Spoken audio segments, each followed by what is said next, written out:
went to see my youngest son compete in a Taekwondo tournament.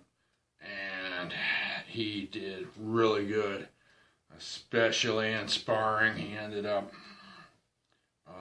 blasting this kid and almost knocking him out of the square. No, I'm not bragging at all.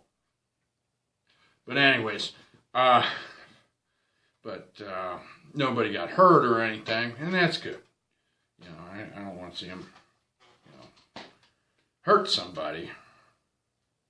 But no, he did good, and so very proud of him. So I'm just saying, Paul, great job if you end up watching this, dude. And then afterwards, we were going home and saw a store signs for Pac-Tans. And I told my wife, hey, there's one of those Pac-Tans, because we go there, and yes, I buy stuff from there too sometimes. But anyways, we pulled in there, and there was also one of those big box hunting stores, one of those big chain stores, and I guess this kind of points out just how far I'm out of the loop with all the malls and chain stores and plazas and stuff, and just how I don't know. I guess I'm a caveman. I haven't been to one of these big time hunting sporting goods stores since I was a little kid. So, my son went in there while I went with my wife into the crafts fabric art store. And I told him, I said, Vinny, go check out the turkey calls and, tell me about them. Like I wasn't going to end up going in there myself to see anyways. So, sent him in there, and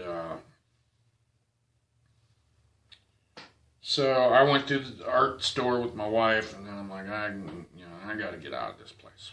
So, met up with my son, asked him about it. He said, they got a few of them. I said, well, can you try them out? Are you allowed to put your hands on them? And he said, no, they're, plastic.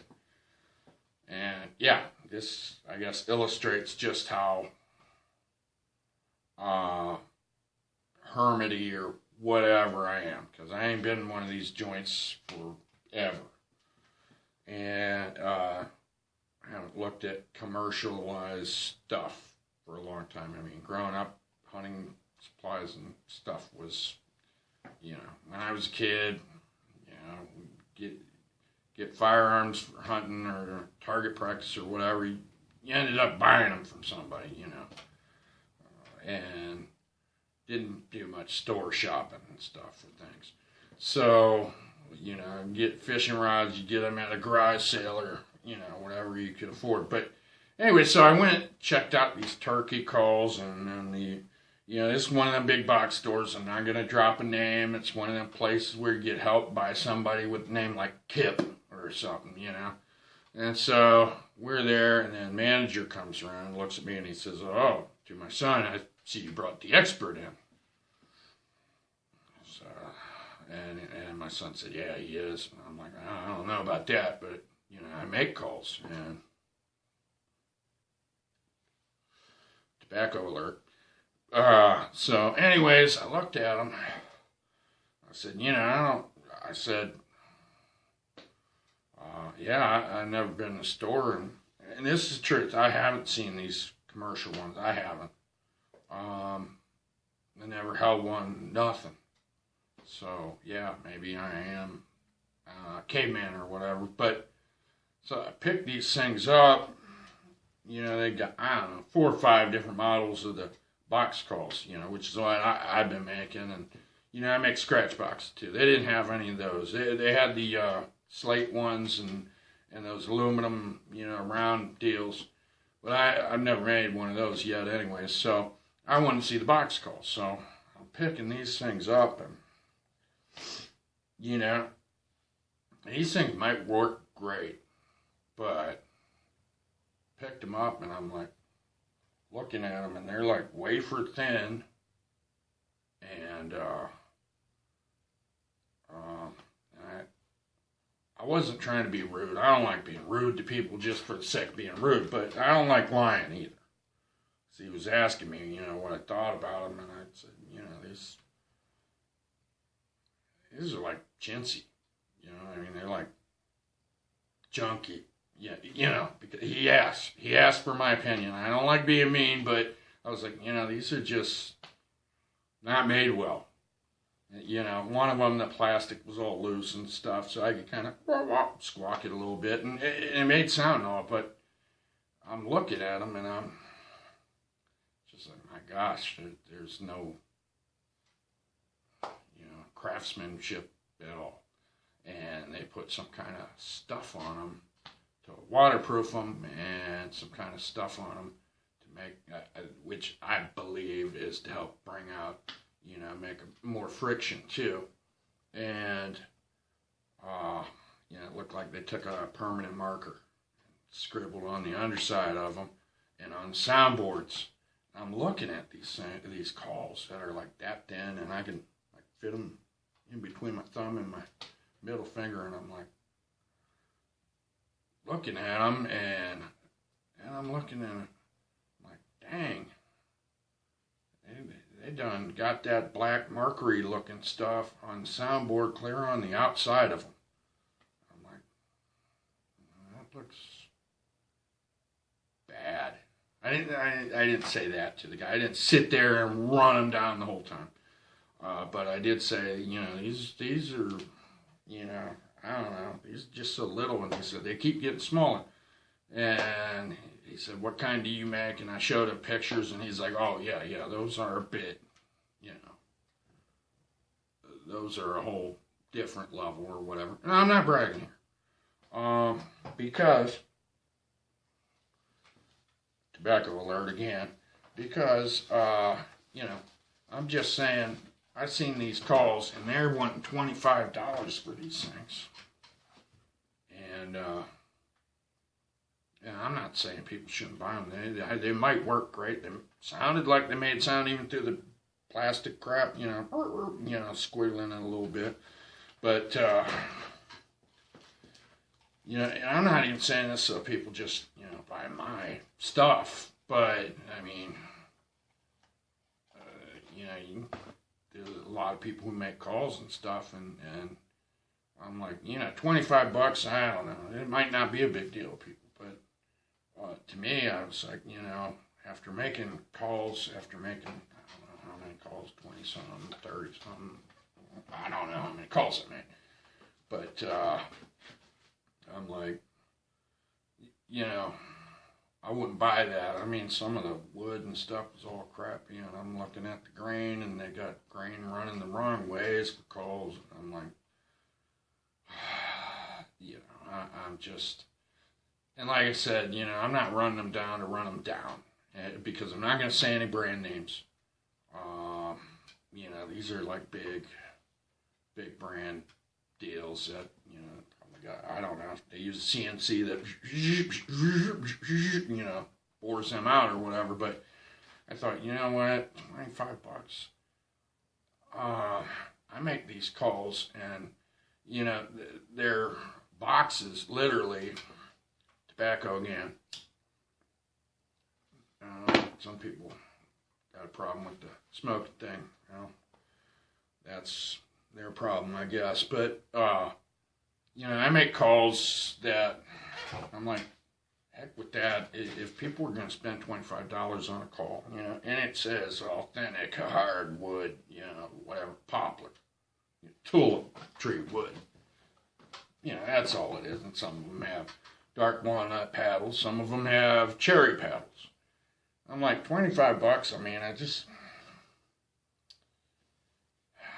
I mean, a lot of the calls I'm making, I'm trying to make, kind of elegant,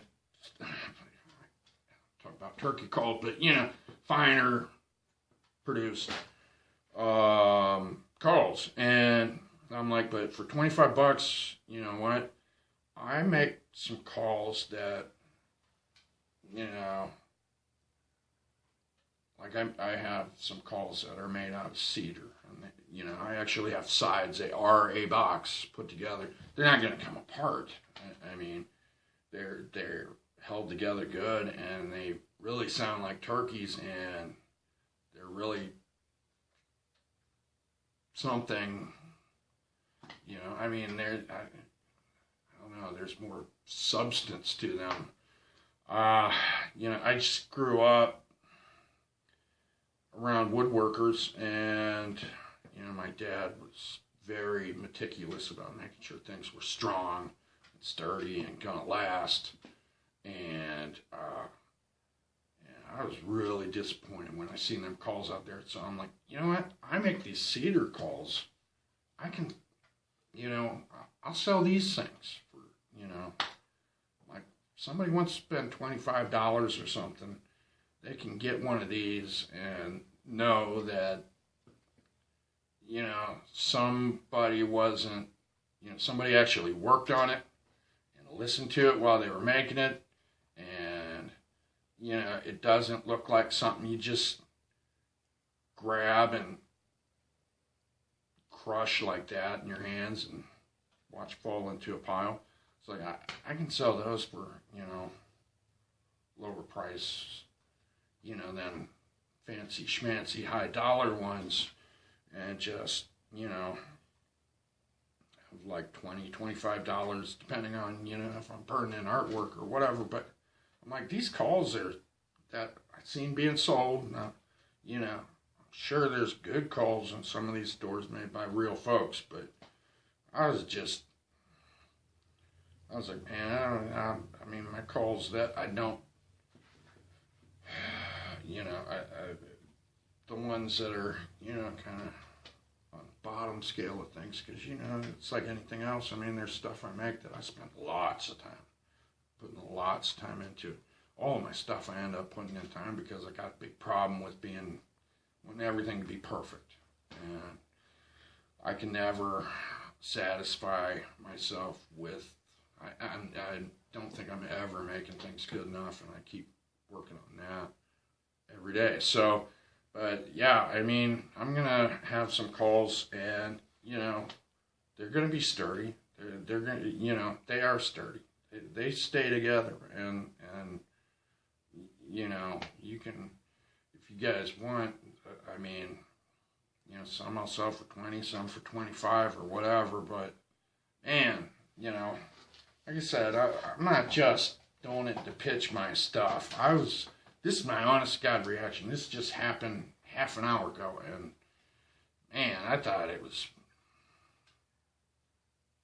were crappy. Like I said, I'm not going to say the brands, but they were a big name brand, and the finishes were terrible and stuff. Maybe that doesn't matter to a lot of people. Maybe I'm just hung up on that.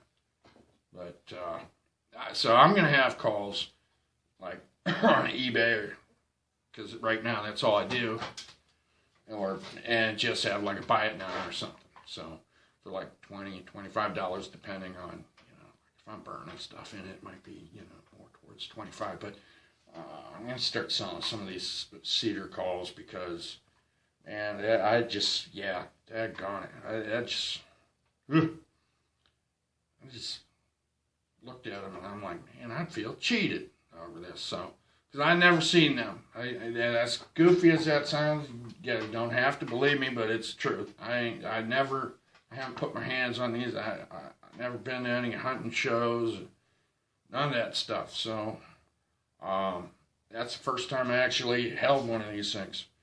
You know, I learned about calls. My uncle made them, sold calls, and, you know, I seen them in books and on the computer and stuff, and just started learning how to make them on my own. So, all right, well, you guys have a good day. But like I said, I'm going to put some out there that are going to be affordable and hassle-free and worth having, you know. All right, well, thanks, guys. Thanks for your time. Take care of yourself until I see you again, all right?